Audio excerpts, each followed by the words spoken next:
Authorities warn there could be hundreds of people who fell victim to a gas pump skimmer operation spanning up to 3 states. 8 skimmers were found in a North Knoxville apartment yesterday, along with magnetic card readers and nearly $18,000 in cash. The discovery follows the arrest of 3 suspects last week. 10 News reporter Mark Salinger spoke with the officers who helped catch those men. Mark? Robin and John, the new technology is so advanced, police officers say there's little way to know if a skimmer is stealing your credit card information. Police say there are probably hundreds of victims from this particular scam, many of whom don't even know they've fallen victim. We all do it nearly every week.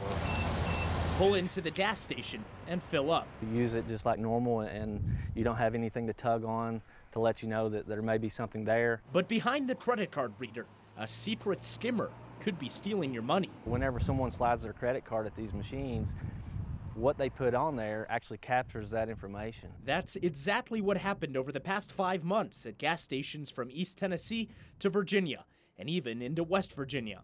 Detective Sergeant Darren Lane with the White Pine Police Department says his officers arrested 3 men suspected of installing the skimmers on February 6th.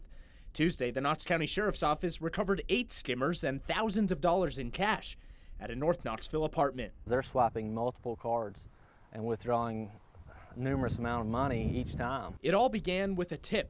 Pictures of the suspects captured on surveillance cameras at a gas station in Bristol were given to employees at the Pilot gas station in White Pine.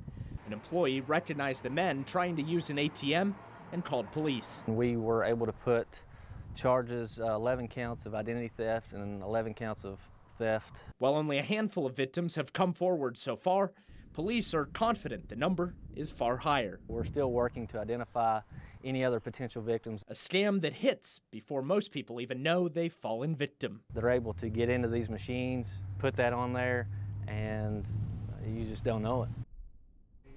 And the officers at the White Pine Police Department say the safest way to ensure your information stays private is to either pay inside or use cash when pumping gas. Robin and John. Mark, thank you.